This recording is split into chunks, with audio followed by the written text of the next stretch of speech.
कार्यक्रम के प्रायोजक हैं छयान हेल्थकेयर इंडिया प्राइवेट लिमिटेड।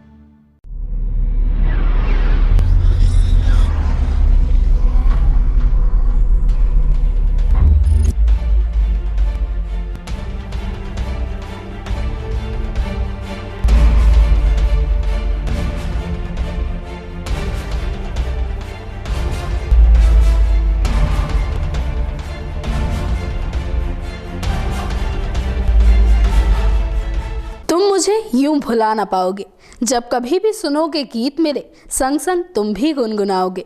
ये लाइन महान गायक मोहम्मद रफ़ी के बारे में बहुत कुछ बयां कर देती है। दरअसल यदि नज़र भारतीय संगीत इतिहास पर डाली जाए तो कहना ज़रा भी गलत नहीं होगा कि उनके कद का फनकारा और कोई नहीं हुआ।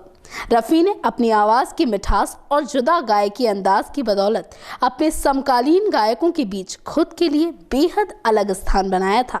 संगीत के दीवाने तो रफ़ी साहब को शहंशाह तरन्नुम भी कहते हैं, यानी जिस गीत को रफ़ी ने अपनी आवाज़ दे दी वो गीत हमेशा के लिए अमर हो गया। नमस्कार, मैं हूं दीक्षा और लेकर हाजिर हूं आपका पसंदीदा कार्यक्रम बड़ी हस्ती। आज इस कार्यक्रम में हम जिस हस्ती की जिंदगी पर चर्चा करेंगे उनका नाम है मोहम्मद रफ़ी।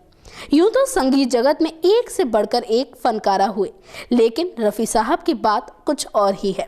रफ़ी साहब की छाप आज भी तमाम गायकों की गायकी में नजर आती है। तो चलिए इस महान गायक की जिंदगी के शुरुआती दौर से आपको कराते हैं रूबरू।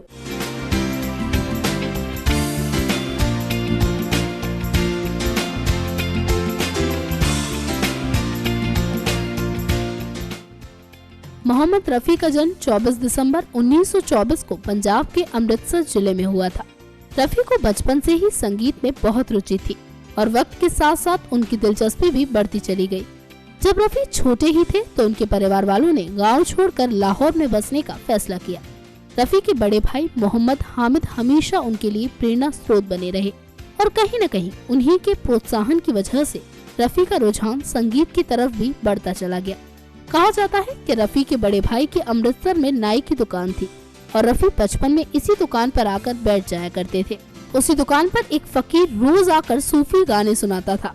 7 साल के रफ़ी साहब को उस फकीर की आवाज इतनी भाने लगी कि वो दिन भर उस फकीर का पीछा कर उसके गाए गीत गुनगुनाया करते थे।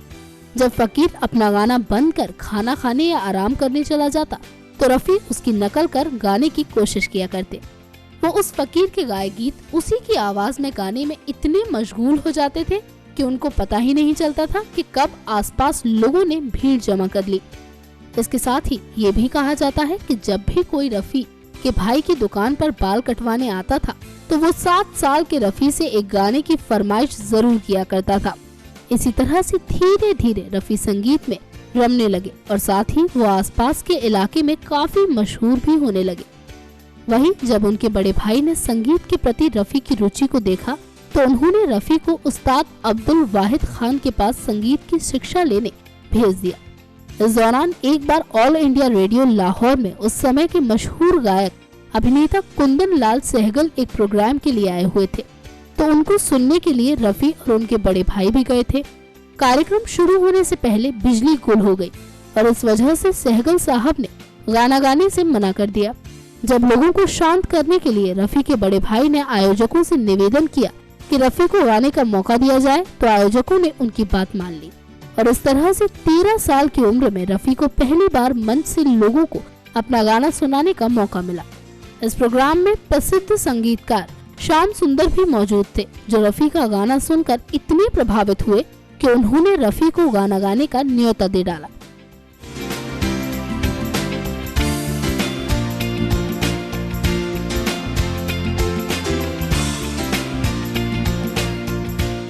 काबिलियत किसी की मोहताज नहीं होती और इस बात को रफ़ी साहब ने साबित करके भी दिखाया।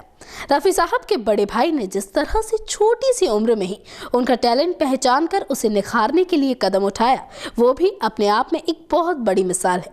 और रफ़ी साहब ने भी जिस तरह से कम उम्र में अपने अंदर संगीत को विस्तार रूप प्रदान किया, वो किसी आश्चर्य से कम नहीं है। खैर, दिलचस्प बात तो ये है कि रफ़ी ने जब एक बार मंच पर प्रस्तुति दी तो वहां से उन्हें सीधे फिल्मों के लिए गाने गाने के ऑफर आने लगे। तो आइए अब आपको बताते हैं कि रफ़ी का फिल्मी सफ़र कौन सी फिल्म से और कौन से गाने से शुरू हुआ।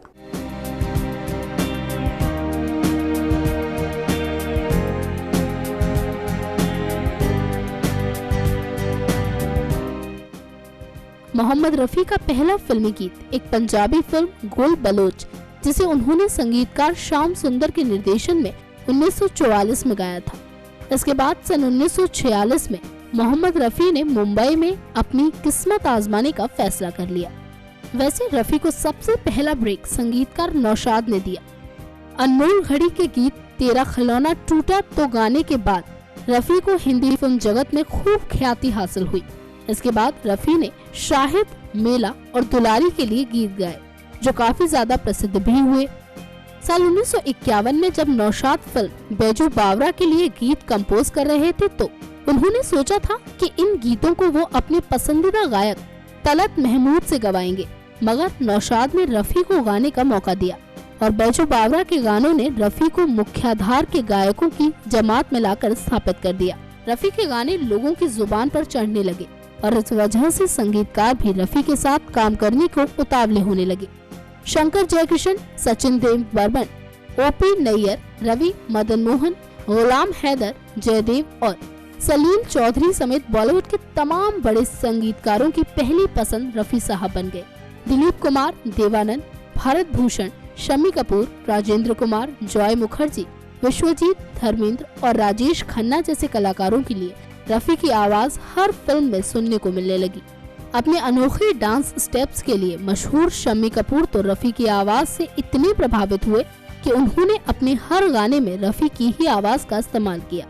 चाहे कोई मुझे जंगली कहे, एहसान तेरा होगा मुझ पर, ये चांद सा रोशन चेहरा और दीवाना हुआ बादल जैसे हिट गीतों में शम्मी कपूर को आवाज रफी ने ही दी है। साल 1960 में फिल्म चौहदवी का चांद के शीर्षक गीत के लिए रफी को अपना पहला फिल्म फेयर पुरस्कार मिला। इसके अगले ही साल यानी सन 1961 में रफी को अपना दूसरा फिल्म फेयर पुरस्कार ससुराल के गीत तेरी प्यारी प्यारी सूरत को के लिए मिला। संगीतकार जोड़ी लक्ष्मीकांत प्यारेलाल के लिए रफी ने तमाम हिट गाने गाए। सन 1965 में लक्ष्मीकांत प्यारेलाल के संगीत निर्देशन में फिल्म दोस्ती के लिए गाए गीत चाहूंगा मैं तुझे सांझ सवेरे के लिए रफी को तीसरा फिल्म फेयर पुरस्कार मिला। सन 1965 में ही भारत सरकार ने संगीत के क्षेत्र में रफी के योगदान को सराहते हुए उन्हें पद्मश्री पुरस्कार से भी नवाजा।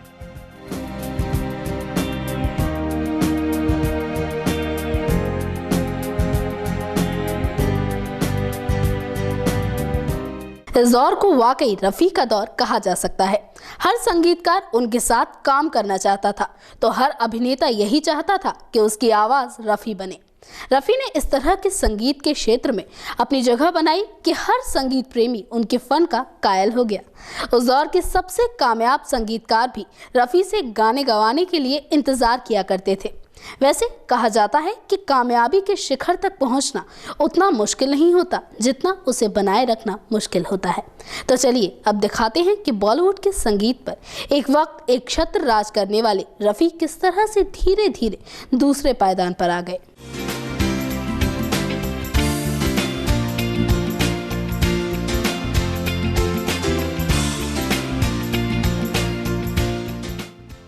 उन्नीस 1960 के दशक में अपने करियर के शीर्ष पर पहुंचने के बाद इस दशक का अंत उनके लिए सुखद नहीं रहा। सन 1969 में शक्ति सामंत अपनी फिल्म आराधना का निर्माण करवा रहे थे, जिसके लिए उन्होंने सचिन देव बर्मन को संगीतकार चुना था और इसी साल सचिन देव बर्मन बीमार पड़ गए और इस फिल्म के लिए संगीत तैयार करने की जिम्मेदारी उनके बेटे राहुल देव बर्मन को मिली। इसी समय रफी हज के लिए चले गए और बाद में पंचम दा के नाम से मशहूर होने वाले राहुल देव बर्मन ने फिल्म के गीत किशोर कुमार से गवा लिए। इस फिल्म के गीत रूप तेरा मस्ताना और मेरे सपनों की रानी बहुत बड़े हिट साबित हुए। इन गानों की वजह से अभिनेता राजेश खन्ना को दर्शकों के बीच अपार लोकप्रियता हासिल हुई। गानों को अपनी आवाज देने वाले गायक किशोर कुमार भी जनता तथा संगीत निर्देशकों की पहली पसंद बन गए। वैसे किशोर के आने के बाद भी रफी के गायक जीवन में गिरावट आनी शुरू हुई। सन 1965 में संगीतकार जोड़ी कल्याण जी आनंद जी का संगीतबद्ध गीत परदेसियों से ना अखियां मिलाना को रफी ने अपनी आवाज दी और ये गीत बहुत लोकप्रिय हुआ। सन 1966 में फिल्म सूरज के गीत बहारों फूल बरसाओ के लिए उन्हें चौथा फिल्म फेयर अवार्ड मिला। 1968 में शंकर जयकिशन के संगीत निर्देशन में फिल्म ब्रह्मचारी के गीत दिल के झरोखे में तुझको बिठाकर के लिए रफी को 5वां फिल्म फेयर अवार्ड मिला। वहीं सॉन्ग क्या हुआ तेरा वादा के लिए रफी को अपने जीवन का छठा तथा अंतिम फिल्म फेयर अवार्ड मिला।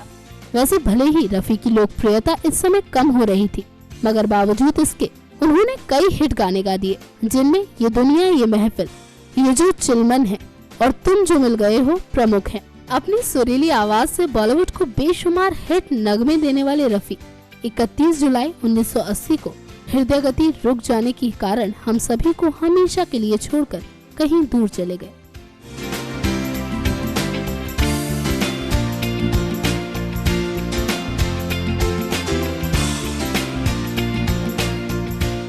छब्बीस 20,000 से ज्यादा गानों को अपनी आवाज से सजाने वाले रफी साहब ने इसके अलावा गजल, भजन, देशभक्ति गीत, कव्वाली गाने के साथ ही तमाम भाषाओं में भी गीत गाए। रफी और लता मंगेशकर की जोड़ी को संगीत प्रेमी बहुत पसंद किया करते थे।